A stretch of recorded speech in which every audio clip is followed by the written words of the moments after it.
Welcome to this episode of the Harpreet Singh show. ਅੱਜ ਦੇ segment ਵਿੱਚ ਤੁਹਾਡੀ ਮੁਲਾਕਾਤ ਕਰਵਾਉਣ ਜਾ ਰਹੇ ਕਮਲਪ੍ਰੀਤ ਸਿੰਘ ਨਾਲ, ਜਿਹੜੇ ਕਿ ਇੱਕ ਪ੍ਰੋਫੈਸ਼ਨਲ ਕੰਸਲਟੈਂਟ ਹਨ। ਭਾਰਤ ਵਿੱਚ NRIs ਦੀ ਪ੍ਰਾਪਰਟੀਜ਼ ਦੇ ਮਸਲਿਆਂ ਦੇ ਸੰਬੰਧ ਵਿੱਚ ਇਹ ਕੰਸਲਟੇਸ਼ਨ ਕਰਦੇ ਹਨ।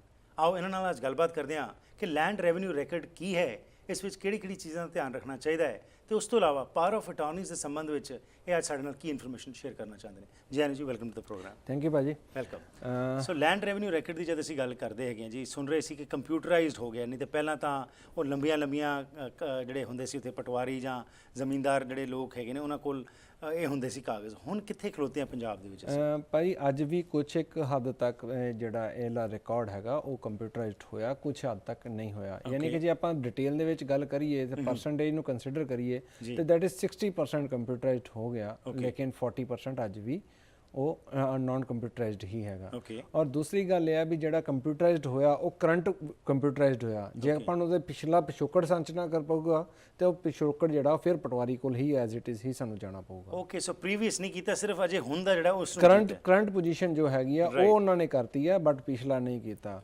ਉਹਦੇ ਵਿੱਚ ਵੀ ਉਹਨਾਂ ਨੇ ਕੁਛ ਇੱਕ ਹਿੱਸੇ ਵੱਖਰੇ ਵੱਖਰੇ ਕਰਤੇ, ਜਿਵੇਂ ਕਿ ਉਹਨਾਂ ਨੇ ਫਰਦਾਂ ਜਿਹੜੀਆਂ ਨੇ ਉਹ ਕਰਤੀਆਂ, ਲੇਕਿਨ ਜਿਹੜੀਆਂ ਇੰਤਕਾਲਾਂ ਨੇ ਉਹ ਜਿਹੜੀਆਂ ਪੁਰਾਣੀਆਂ ਨੇ ਉਹ ਕਿਤੇ ਨਹੀਂ ਬੋਲਦੀਆਂ, ਜਿਹੜੀਆਂ ਨਵੀਆਂ ਨੇ ਕੋਈ ਹੋ ਰਹੀਆਂ ਉਹ ਉਹਨਾਂ ਨੇ ਕੰਪਿਊਟਰਾਈਜ਼ ਕਰਨੀ ਸ਼ੁਰੂ ਕਰਤੀਆਂ। That is what they have done. So overall confusion ਅਜੇ ਕ੍ਰੀਏਟ ਹੀ ਹੋਇਆ ਹੈ, ਕਿਉਂਕਿ ਇੱਕ ਕੰਪਿਊਟਰਾਈਜ਼ ਜੋ ਇੱਕ ਨਾ ਹੋਵੇ ਉਹਦੇ ਨਾਲ ਪ੍ਰੋਬਲਮ ਹੀ ਕ੍ਰੀਏਟ ਹੁੰਦੀ। ਬਿਲਕੁਲ। ਔਰ ਜਿਹੜੀ ਕੰਪਿਊਟਰਾਈਜ਼ਡ ਵੀ ਆ ਉਹਦੇ 'ਚ ਵੀ ਜੇ ਤੁਹਾਨੂੰ ਥੋੜ੍ਹਾ ਬਹੁਤੀ ਸਮਝ ਹੈਗੀ ਆ ਤੇ ਫਿਰ ਹੀ ਤੁਸੀਂ ਉਹਦੀ ਡਿਟੇਲ 'ਚ ਸਮਝ ਸਕਦੇ ਹੋ, otherwise complication as it is stand by ਹੈ। ਬਿਲਕੁਲ ਜੀ, ਉਹ ਲੈਂਗੁਏਜ ਪੜ੍ਹਨੀ ਬੜੀ ਔਖੀ ਹੁੰਦੀ ਹੈ। ਓਕੇ, ਇਹਦੇ 'ਚ ਕਿਹੜੇ ਡਾਕੂਮੈਂਟਸ ਇਨਵੋਲਵਡ ਹੁੰਦੇ ਨੇ ਜੀ ਲੈਂਡ ਰੈਵਨਿਊ ਰੈਕਡ ਵਿੱਚ? ਭਾਜੀ ਲੈਂਡ ਰੈਵਨਿਊ ਰੈਕਡ ਦੇ ਵਿੱਚ ਜਿਹੜਾ ਸਾਰਿਆਂ ਨਾਲੋਂ ਮੇਨ ਰਿਕਾਰਡ ਹੁੰਦਾ ਵਾ ਉਹ ਹੁੰਦੀ ਫਰਦ। ਫਰਦ ਦੇ ਵਿੱਚ ਜਿਹਦੇ 'ਚ ਆਪਾਂ ਮਾਲਕੀਅਤ ਦਾ ਪਤਾ ਲੱਗਦਾ, ਉਸ ਤੋਂ ਬਾਅਦ ਉਹਦੇ ਤੇ ਕਰੰਟ ਕਾਬਜ਼ ਕੌਣ ਹੈਗਾ ਉਹ ਪਤਾ ਲੱਗਦਾ, ਉਹਦੇ ਤੋਂ ਬਾਅਦ ਪਤਾ ਲੱਗਦਾ ਵੀ ਏਰੀਆ ਕਿੰਨਾ ਹੈਗਾ ਉਹ ਪਤਾ ਲੱਗਦਾ, ਤੇ ਉਹਦੇ ਤੋਂ ਬਾਅਦ ਜਿਹੜਾ ਲਾਸਟ ਸਟੈਪ ਹੁੰਦਾ ਜੇਕਰ ਉਹਦੀ ਨਵੀਂ ਸੇਲ ਹੋਈ ਹੈ ਜਾਂ ਪਰਚੇਜ਼ ਹੋਈ ਹੈ ਤੇ ਉਹਦੇ ਤੋਂ ਇੰਤਕਾਲ ਪਤਾ ਲੱਗਦਾ। Okay, a part of this ਫਰਦ ਤੋਂ ਇਲਾਵਾ ਲੈਂਡ ਰੈਵਨਿਊ ਰਿਕਾਰਡ ਦਾ ਬੜਾ ਮੋਟਾ ਤੇ ਅਹਿਮ ਹਿੱਸਾ ਹੈਗਾ ਇੰਤਕਾਲ। ਓਕੇ, ਜੇਕਰ ਅਸੀਂ ਪ੍ਰਾਪਰਟੀ ਤੇ ਬਣੀ ਹੋਈ ਹੈ, ਸਾਡੀ ਸਹੀ ਪ੍ਰਾਪਰਟੀ ਖਰੀਦੀ ਹੈ, ਪ੍ਰਾਪਰਟੀ ਬਾਏ ਕੀਤੀ ਹੈ ਜਾਂ ਵਿਰਾਸਤੀ ਆਈ ਹੈ ਸਾਨੂੰ, ਜੇ ਅਸੀਂ ਉਹਦਾ ਇੰਤਕਾਲ ਨਹੀਂ ਕਰਾਇਆ ਤੇ ਉਹ ਪ੍ਰਾਪਰਟੀ ਸਾਡੀ ਨਹੀਂ ਹੈਗੀ। ਅੱਜ ਵੀ ਉਹਦਾ ਮਾਲਕ ਉਹ ਪੁਰਾਣਾ ਬੰਦਾ ਹੀ ਖਲੋਤਾ ਵਾ ਜਿਹੜਾ ਜਿਹਦੇ ਕੋਲ ਆਪਾਂ ਪ੍ਰਾਪਰਟੀ ਬਾਏ ਕੀਤੀ ਜਾਂ ਜਿਹਦੇ ਕੋਲ ਆਪਾਂ ਨੂੰ ਵਿਰਾਸਤ ਆਈ ਹੈ। ਰਾਈਟ। ਇਸ ਕਰਕੇ ਇੰਤਕਾਲ is the second most important part of this land revenue record. Okay, ਤੇ ਲੈਂਡ ਰੈਵਨਿਊ ਰਿਕਾਰਡ ਤਦ ਹੀ ਕੰਪਲੀਟ ਹੁੰਦਾ ਜੇਕਰ ਆਪਾਂ ਉਹਨੂੰ ਪੂਰਾ ਉਹਦੇ ਤੋਂ ਕਰੀਏ। ਰਾਈਟ।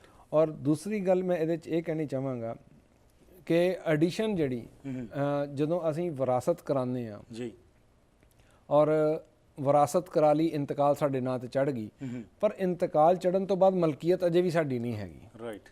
ਉਹਦਾ ਕਾਰਨ ਕੀ ਹੈਗਾ? ਮੇਰੇ ਕੋਲ ਬਹੁਤ ਸਾਰੇ ਲੋਕ ਆਉਂਦੇ ਨੇ ਵੀ ਸਾਡੀ ਮਲਕੀਅਤ ਹੈਗੀ ਆ ਜੀ, ਲੇਕਿਨ ਉਹ ਮਲਕੀਅਤ ਨਹੀਂ ਹੁੰਦੀ। ਮਲਕੀਅਤ ਤਾਂ ਹੁੰਦੀ ਹੈ ਜਦੋਂ ਅਸੀਂ ਉਹਦੀ ਪਾਰਟੀਸ਼ਨ ਵੀ ਕਰਦੇ ਹਾਂ। ਅੱਛਾ ਜੀ। ਮੈਂ ਇੱਕ ਐਗਜ਼ਾਮਪਲ ਦੇਣੀ ਚਾਹਾਂਗਾ ਇਸ ਜਗ੍ਹਾ ਦੇ ਉੱਤੇ। ਬਈ ਮੰਨ ਲਓ ਵੀ ਇੱਕ ਮੇਰੇ ਕੋਲ 100 ਗਜ ਦਾ ਇੱਕ ਮਕਾਨ ਹੈ ਜਾਂ ਪਲਾਟ ਹੈ ਤੇ 100 ਗਜ ਦਾ ਪਲਾਟ ਮੈਂ ਕਹਿੰਦਾ ਮੈਂ ਤੇ ਮੇਰੇ ਭਰਾ ਦਾ ਸਾਂਝਾ ਜੀ। ਸਾਂਝਾ ਤਾਂ ਠੀਕ ਹੈ, ਸਾਂਝਾ ਕਿਹੜਾ ਹਿੱਸਾ ਤੇਰਾ ਤੇ ਕਿਹੜਾ ਹਿੱਸਾ ਮੇਰਾ? ਉਹ ਡਿਮਾਰਕੇਟਡ ਨਹੀਂ, ਡਿਮਾਰਕੇਸ਼ਨ ਤੇ ਕੀਤੀ ਨਹੀਂ। ਠੀਕ। ਤੇ ਆਪਾਂ ਤੇ ਅਜੇ ਅੱਧ ਵਿਚਕਾਰ ਹੀ ਪਹੁੰਚੇ ਆ। ਰਾਈਟ।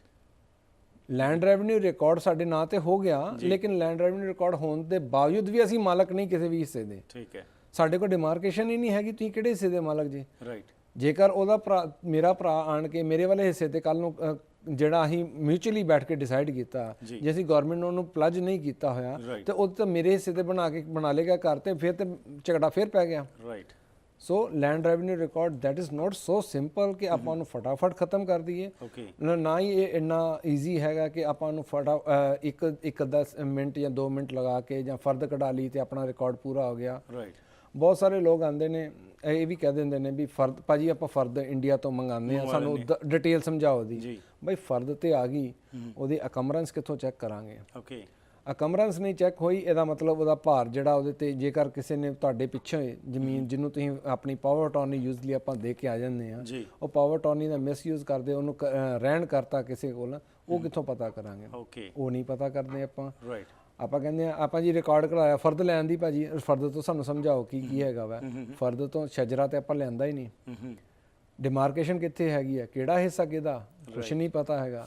ਆਪਾਂ ਕਾਫੀ ਕੰਪਲਿਕੇਟਡ ਹੈ ਪ੍ਰੋਸੈਸ। ਆਪਾਂ ਸਾਰਾ ਕੁਝ ਇੱਕੋ ਫਰਦ ਦੇ ਉੱਤੇ ਨਿਰਭਰ ਕਰ ਦਿੰਦੇ ਆ, ਕੁਛ ਨਹੀਂ ਬਾਕੀ ਦਾ ਚੈੱਕ ਕਰਦੇ ਹੈਗੇ। That is the big issue. Okay, so ਹੁਣ ਇਹ ਜਦੋਂ ਚੀਜ਼ਾਂ ਸਾਰੀਆਂ ਹੁੰਦੀਆਂ ਨੇ ਉਸ ਤੋਂ ਬਾਅਦ ਹੀ ਕਿਸੇ ਪ੍ਰਾਪਰਟੀ ਦੀ ਸਹੀ ਜੋ ਉਹਦੀ ਸਟੈਂਡਿੰਗ ਉਹਦੇ ਬਾਰੇ ਪਤਾ ਕੀਤਾ ਜਾ ਸਕਦਾ ਹੈ। ਬਿਲਕੁਲ। ਓਕੇ, ਇੱਕ ਲਫ਼ਜ਼ ਸੁਣਨੇ ਅਸੀਂ NEC, ਇਹ ਕੀ ਹੈਗਾ ਜੀ? ਇਹ ਭਾਜੀ NEC ਦਾ ਮਤਲਬ ਹੁੰਦਾ ਨਾਨ ਅਕਮਰੈਂਸ ਸਰਟੀਫਿਕੇਟ। ਓਕੇ, ਨਾਨ ਅਕਮਰੈਂਸ ਯਾਨੀ ਕਿ ਕਿਸੇ ਕਿਸਮ ਦੇ, ਜਿਵੇਂ ਆਪਾਂ ਇੱਥੇ ਕੈਨੇਡਾ 'ਚ ਬੈਠੇ ਆਪਾਂ ਕਹਿੰਦੇ ਆ ਵੀ ਆਪਾਂ ਲੀਨ ਕਰਾਇਆ ਜਾਂ ਆਪਾਂ ਮੌਰਗੇਜ ਲਿੱਤੀ ਹੈ, that is also like of mortgage. ਆਪਾਂ ਪ੍ਰਾਪਰਟੀ ਦੇ ਉੱਤੇ ਕਰਜ਼ਾ ਲੈਂਦੇ ਆ, ਕਰਜ਼ਾ ਕਿੰਨਾ ਲਿੱਤਾ ਉਹ NEC ਦੇ ਉੱਤੇ ਦਰਜ ਹੁੰਦਾ ਵਾ। ਉਹ ਜੇਕਰ ਕਿਸੇ ਬੈਂਕ ਤੋਂ ਲਿੱਤਾ ਤੇ ਬੈਂਕ ਦਾ ਨਾਂ, ਬੈਂਕ ਦੀ ਬ੍ਰਾਂਚ ਦਾ ਨਾਂ, ਕਿੰਨਾ ਪੈਸਾ ਲਿੱਤਾ, ਉਹ ਸਾਰਾ ਕੁਝ NEC ਦੇ ਅੰਡਰ ਐਂਡੋਸ ਹੁੰਦਾ ਉਸ ਪਟਵਾਰਖਾਨੇ ਦੇ ਵਿੱਚ। ਸੋ ਕਿੱਥੇ ਹੁੰਦਾ, ਕਿੱਥੇ ਇਹ ਕਾਗਜ਼ ਕਿੱਥੋਂ ਮਿਲਦਾ ਹੈ? ਇਹ NEC ਦਾ ਡਾਕੂਮੈਂਟ ਜਿਹੜਾ ਉਹ ਮੈਜਿਸਟਰੇਟ ਆਫਿਸ 'ਚ ਯੂਜ਼ਲੀ ਮਿਲਦਾ, ਬਟ ਇਹਦਾ ਇੱਕ ਹਿੱਸਾ ਜਿਹੜਾ ਵਾ ਉਹ ਪਟਵਾਰੀ ਕੋਲ ਵੀ ਹੁੰਦਾ। ਠੀਕ ਹੈ ਜੀ। ਓਕੇ, ਤੁਸੀਂ ਪਾਵਰ ਆਫ ਅਟਾਰਨੀ ਦੀ ਵੀ ਜਿਹੜੀ ਜ਼ਿਕਰ ਕੀਤਾ ਸੀ, ਜੋ ਅਸੀਂ ਦੱਸ ਰਹੇ ਸੀ ਕਿ ਇਨਕੰਬਰੈਂਸ ਤੇ ਹੋਰ ਸਾਰੀਆਂ ਚੀਜ਼ਾਂ ਬਾਰੇ, ਹੁਣ ਪਾਵਰ ਆਫ ਅਟਾਰਨੀ ਦੇ ਸੰਬੰਧ ਵਿੱਚ ਖਾਸ ਤੌਰ ਤੇ ਜਿਹੜੇ NRIs ਨੇ ਉਹਨਾਂ ਨੂੰ ਕਿਹੜੀ ਚੀਜ਼ ਦਾ ਧਿਆਨ ਰੱਖਣਾ ਚਾਹੀਦਾ ਹੈ? ਭਾਜੀ ਪਾਵਰ ਟੌਰਨੀ ਦੇ ਵਿੱਚ ਜਿਹੜੀਆਂ ਮੇਨ ਮੁਸ਼ਕਲਾਂ ਆਉਂਦੀਆਂ ਨੇ, ਆਪਾਂ ਪਾਵਰ ਟੌਰਨੀ ਜਰਨਲ ਬਣਾ ਕੇ ਭੇਜ ਦਿੰਦੇ ਹਾਂ। ਠੀਕ, ਅਸੀਂ ਕਿਸੇ ਨੂੰ ਕਹਿ ਰਹੇ ਹਾਂ ਵੀ ਭਾਈ ਤੂੰ ਮੇਰੀ ਜ਼ਮੀਨ ਵਾਹ ਲਾ, ਜਦੋਂ ਮੈਂ ਆਵਾਂਗਾ ਮੈਂ ਤੇਰੇ ਕੋਲ ਹਾਲਾ ਲੈ ਲੂੰਗਾ। ਰਾਈਟ, ਪਰ ਹਾਲਾ ਲੈਣ ਦੀ ਆਪਾਂ ਗੱਲ ਤੇ ਕਰਦੇ ਹੀ ਨਹੀਂ। ਉਹਨੂੰ ਕਹਿੰਦੇ ਆ ਵੀ ਤੂੰ ਉਹਦੇ ਤੇ ਬਿਜਲੀ ਦਾ ਕਨੈਕਸ਼ਨ ਵੀ ਲੈ ਲਾ, ਤੂੰ ਉਹਨੂੰ ਉਹਦੇ ਤੇ ਤਬਾਦਲਾ ਵੀ ਕਰ ਲਾ, ਤੂੰ ਉਹਨੂੰ ਉਹਦੀ ਵਿਰਾਸਤ ਵੀ ਕਰ ਲਾ, ਸਾਰਾ ਕੁਝ ਉਹਨੇ ਜਰਨਲਾਈਜ਼ ਕਰਕੇ ਆਪਾਂ ਉਹਨੂੰ ਪਾਵਰ ਟੌਰਨੀ ਅਗਲੇ ਨੂੰ ਫੜਾ ਦਿੰਦੇ ਹਾਂ। ਜਦੋਂ ਤੱਕ ਸਾਨੂੰ ਸਮਝ ਆਉਂਦੀ ਵੀ ਅਸੀਂ ਕੀ ਕੀਤਾ, ਉਹਨੇ ਚਿਰ ਨੂੰ ਸਾਡਾ ਅਗਲਾ ਨੁਕਸਾਨ ਕਰ ਚੁੱਕਿਆ ਹੁੰਦਾ। ਸੋ ਇਹੋ ਜਿਹੀਆਂ ਗੱਲਾਂ ਨੂੰ ਸਾਨੂੰ ਸਾਹਮਣੇ ਰੱਖ ਕੇ ਸਮਝ ਕੇ ਫਿਰ ਪਾਵਰ ਟੌਰਨੀ ਕੋਈ ਵੀ ਇਸ਼ੂ ਕਰਨੀ ਚਾਹੀਦੀ ਹੈਗੀ।